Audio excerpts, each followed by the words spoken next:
Hey, what's up everybody, Schmecko here.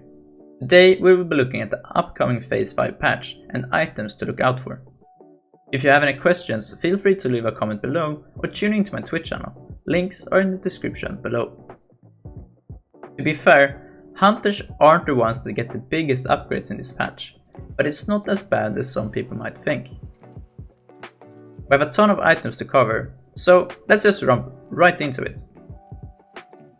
We start outside of AQ with Earthstrike, an amazing trinket with an on-use effect that gives 300 attack power. It's a straight up upgrade from the Devil's Sword trinket that a lot of hunters are using currently. You can either farm the rep now before the patch launches or wait until to get some rep from doing AQ20. However, you still need to get 15 scenario combat badges, 20 scenario logistic badges, and 20 scenario tactical badges, and a mark of scenarios. You get those by doing quests in Silphus in the upcoming patch. Another item that you can obtain fairly easy is the Signet ring of Bronze Dragonflight. This you get from the reputation reward from doing AQ40. You get the rep fairly quickly, and it's a great ring with a lot of agility and some stamina and 1% hit. Overall, a good item that you can get without competing with other rollers for. Also, introducing in Phase 5 is going to be some enchants.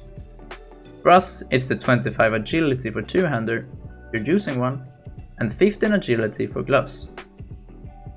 Glove enchant drop from AQ40, but the 25 agility for two-hander comes from Timbermore Holdrep, so someone should be able to get that as soon as possible. From AQ20 you can get class spellbooks that upgrades your spells. Serpent Sting goes from 490 to 555 damage, Multi-Shot from 120 to 150 damage, and Aspect of the Hawk goes from 110 to 120 attack power. Now let's get closer to AQ, and we start with the 20-man raid, where we can get Osirian's Bind Ring from the last boss. Really good if you still need some hit, overall a lot of stats, same goes for AQ20 Cloak. Really nice if you need some hit.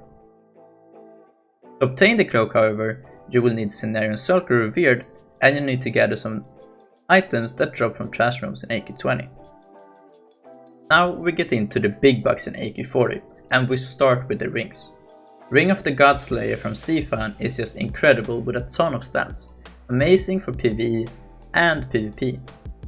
Ring of the Ahn'qiraj Fury that drops from visitors is very good, but to be fair, you will never get that ring over a warrior, so I wouldn't be too hopeful.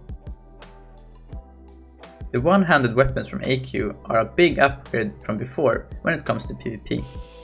You can either get the Ancient Kiraji Ripper, but this is also one of those items that rogues and warriors really want, so good luck getting that one. From Imperial Kiraji Ornaments, however, there's a good one-hander, Blessed Kiraji War Axe. This is really strong, however here again there's a lot of competition, but I'd reckon you would get your hands on this before the Ripper. Silphid Claw is a slight PvE upgrade with 2 extra attack power from the Hakari Warblade. For trinkets in AQ40 we have Badge of the Swarmguard and Barb. Insanely sought after items. Badge is amazing as it gives armor penetration, similar to Bone Reaver's Edge. Keep in mind that a lot of bosses etc. have 0 armor with all the debuffs already up, though this might already be a pure PvP item. Jomgabar gives a stacking attack power buff that is really strong. Also sought after, but Earthstrike is fairly close, so don't go spending all your hard-earned DKP or whatever just to get it. What I would spend my DKP on is of course the Dark Edge of Insanity. This two-handed axe is unfreaking believable. Amazing PvP weapon with a lot of uses. The proc is a 3-second disorient, but it's not like Scattershot, it actually works more as a stun or horrid effect where you can damage the inflicted target. It shares no DR and can't be removed with FAP or damage. Meaning, in Warsong for example, if you face a druid that pops FAP and skull, you can chase him, spamming wing clip and hope for procs. Of course, this is also insanely warrior PvP prio, as they get the full effect.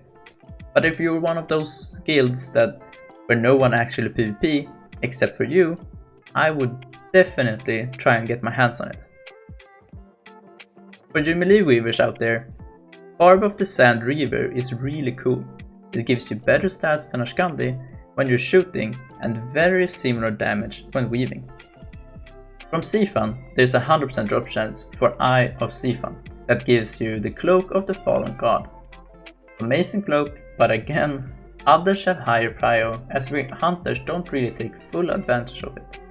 Also, healers and casters often get prio over melee as their rewards are really strong.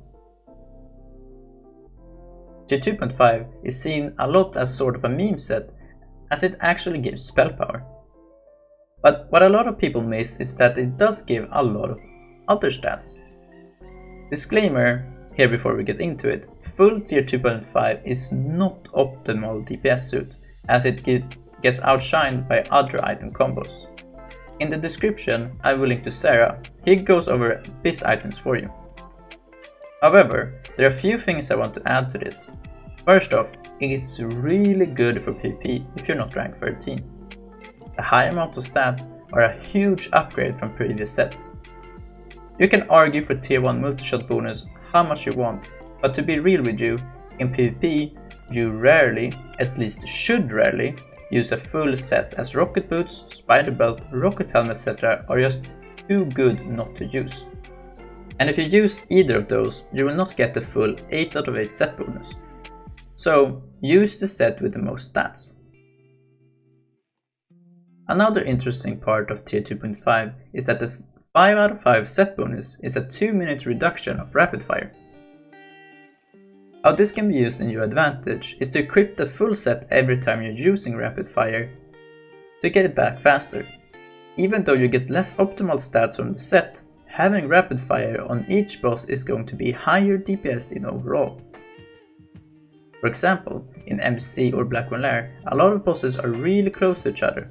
Unless you do very relaxed runs, you won't have rapid fire up every boss with a 5-minute CD. So what I would suggest is you use rapid fire with tier 2.5, then swap back to optimal DPS set, and then switch back to rapid fire again, etc. etc. Some honorable mentions are the Valorous Gloves of Devastation if you're not a ranker, and wanna rock that tier 2.5 mix. Larva the Great Worm if you're one of those who never get their crossbow. Well, that is it guys. If you think I missed an item or some other cool things in this patch, let me know in the comments section below. Thank you so much for watching, and until next time, have a good one.